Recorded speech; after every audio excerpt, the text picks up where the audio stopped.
What separates our workout from the NFL's workout is I'm not scared to hurt my athletes. Most of the time, the NFL coach is basically scared to push the athlete hard because they're scared they may lose their job, but I'm here to make my athletes better and to make Randy better, to make him a better player on Sundays. Y'all have been here yesterday to see that workout. I was sick of it. Watching them moaning and groaning. There's more people that do what I do. They go to like training resorts. It's kind of like when you go on vacation, but there's no vacation. There's no vacation here.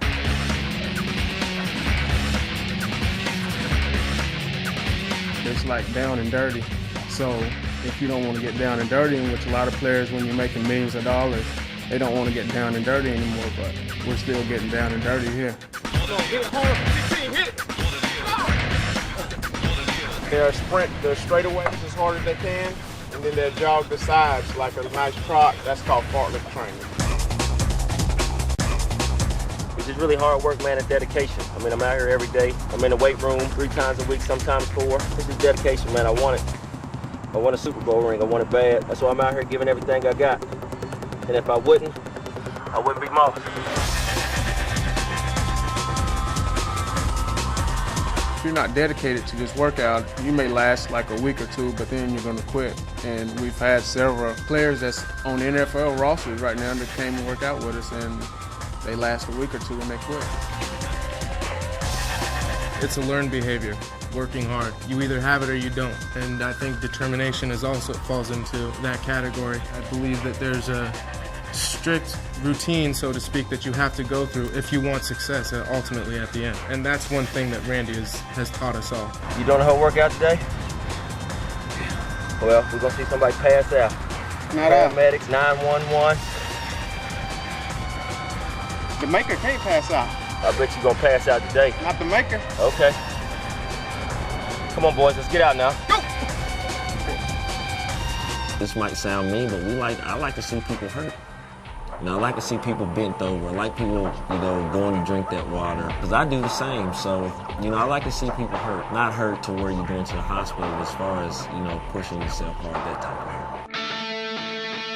An athlete is kind of like a car. Some cars come with a governor on it, and you get up to maybe 110 miles an hour and it just shuts off. Some athletes, they like to put governors on themselves at, at 80%, but I like to try and break the governor so to get them to where they can go up to 90 and 100 and 110 miles an hour. Coach Martin he's a different kind of coach. He's one of those coaches that, when you get tired, you see to get tired, you're going to go harder. And a lot of coaches sort of take it easy on their guys. They want to make sure that the guys are going to be healthy for the next day and have some energy to go the next day. But Coach Martin wants to get everything out of you that day, and then when you come out the next day, he's going to add a little more.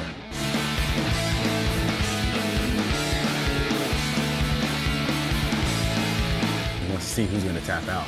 That's his favorite thing. He says that, who's going to tap out today? And everybody thinks in their mind, like, I'm not going to tap out. I'll get through this workout. But as you start getting through it, you're midway through, and you're like, I got another half of this workout to go. And then you start to question yourself whether you are going to tap out. Everybody thinks there's some great method and some magic potion you can take, but it's all about hard work and getting up working hard every single day.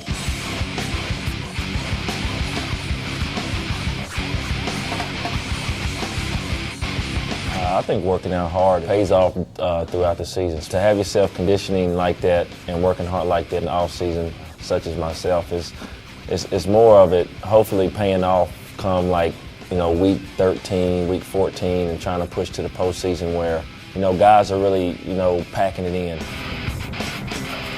Let's go. So even though we're not in season, we still compete. That's a good thing about having people to work out with. You can compete. That gains mental toughness, a competitive edge. It's making me a player that never gets tired. It's making me a player that can think mentally clearly while I'm out on the field. And you're just looking at your competition like, I know this guy doesn't work as hard as me in the off season, so that's just another edge for you right there.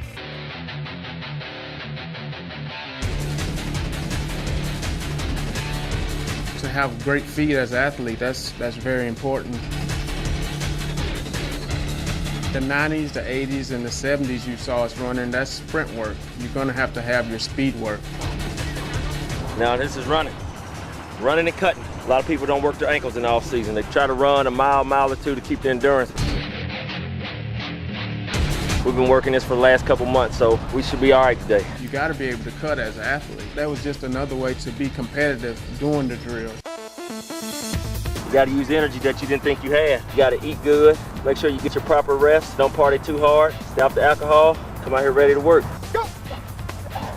You know, I don't really tolerate a lot of nonsense, a lot of BS, and I just try to keep a straight line.